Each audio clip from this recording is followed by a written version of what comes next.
Hey everyone, and welcome back to a video on how to land a UK visa sponsored job in 2026. The topic that we're going to be covering today is specifically how to land a job within a UK council so that you can maximize your chances.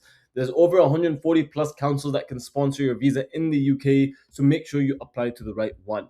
We have a series of a roadmap in front of you right now, and it will all be revealed in due time. So let's have a look of what you should ideally be doing to land that visa sponsored job and what steps you need to be taking so that you can land one ideally within 60 to 90 days. Let's have a look.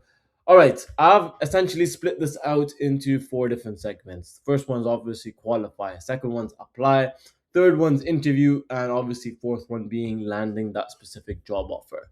Now, the first thing is super important. What do you need to do to make sure that you're applying to the right company, applying to the right organization, and applying to the right council? Check their sponsorship history and check their sponsorship license. Not every single sponsored or not every single council can sponsor you. There's a couple of councils that are not funded that well and they won't be able to sponsor you at all. So, first thing you need to do is check if they have a sponsor license. Second thing you need to do is check their sponsorship history.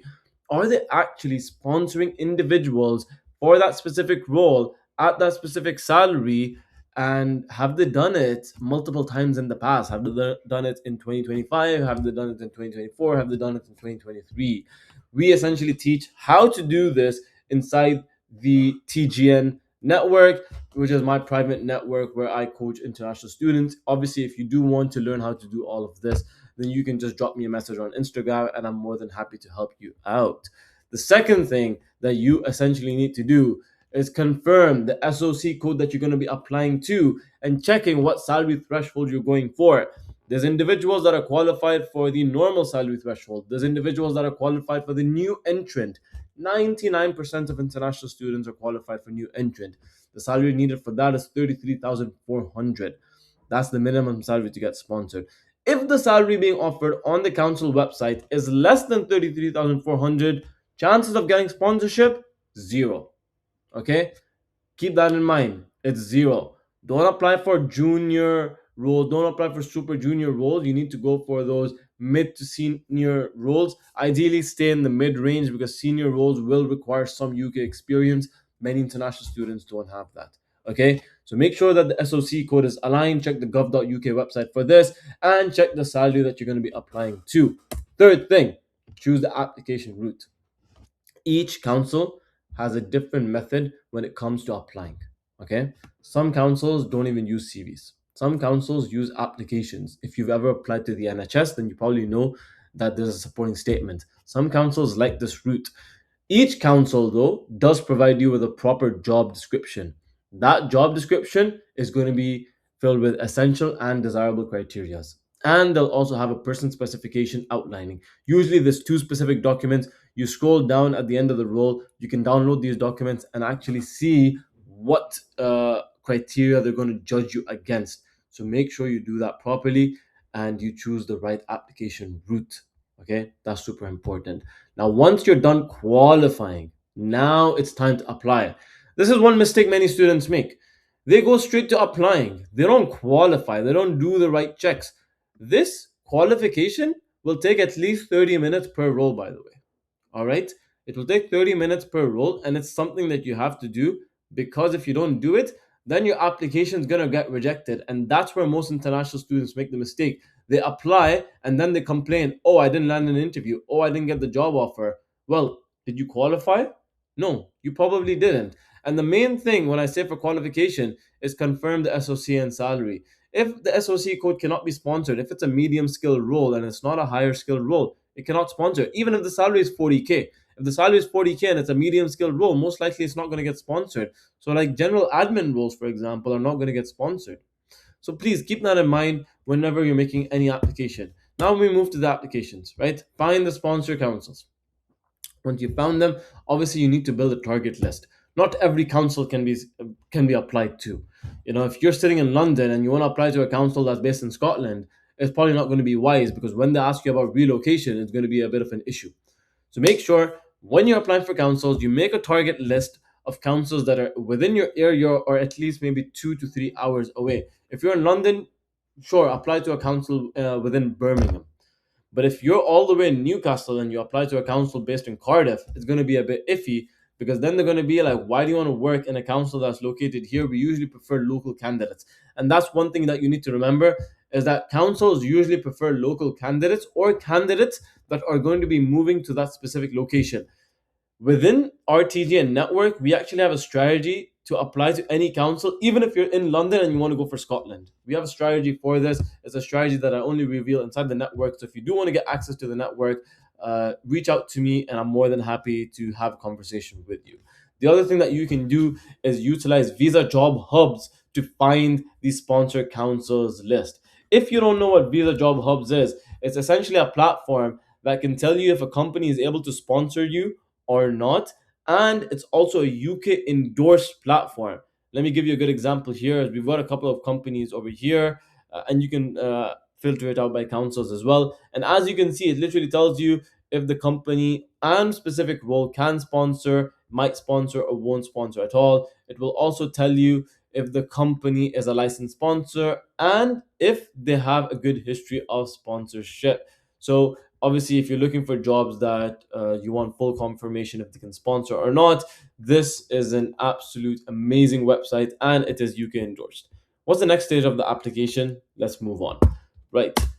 It's build your supporting statement or form and your CV. Now, people always get confused.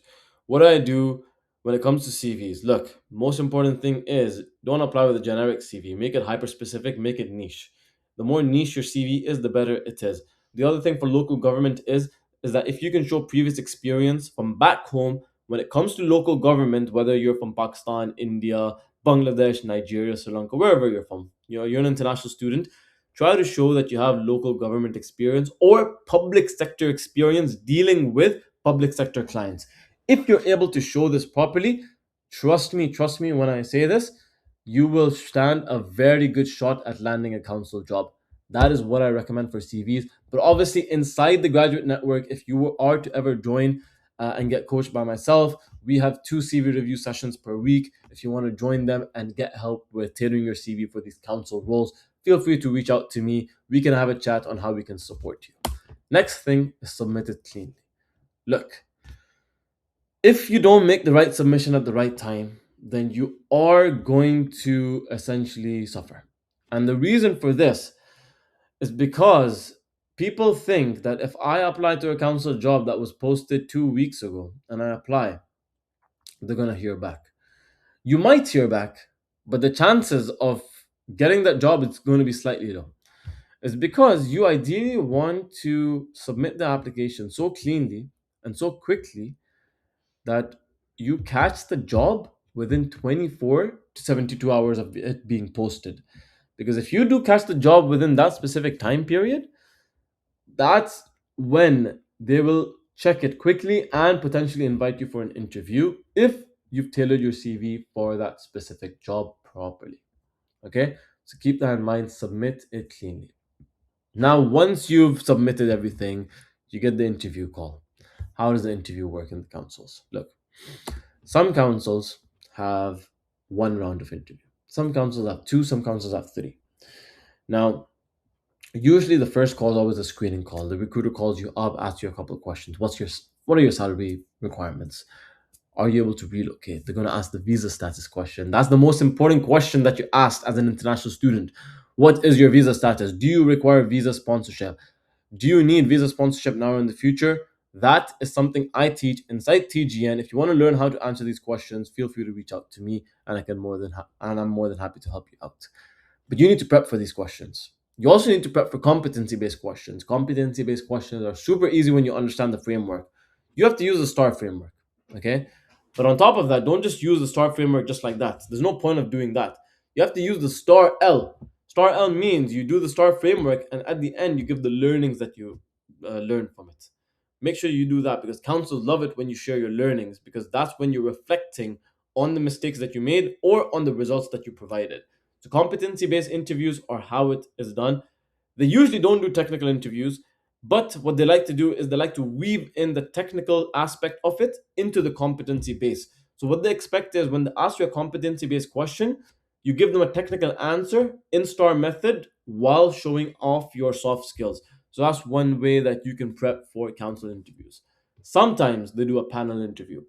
3 to 5 people in front of you, they ask you multiple questions. It happens a lot. It usually happens for more mid to senior level roles, more technical roles. If you're going for IT, maybe cybersecurity, data analyst, they do that. If you're going for an engineering role, let's say a civil engineer, highways engineer, or even a project officer within the project management team, they like asking those type of questions and they like doing a panel interview. So sometimes it can get technical, sometimes it might not be technical at all. So when you do prep for it, make sure you keep everything in mind and that you use the person specification that has been provided to you, because the questions are not going to be coming out of nowhere. They're going to be coming from the person specification itself. Okay. The last one is either a presentation or a task. Very rare, but sometimes they do it. All right.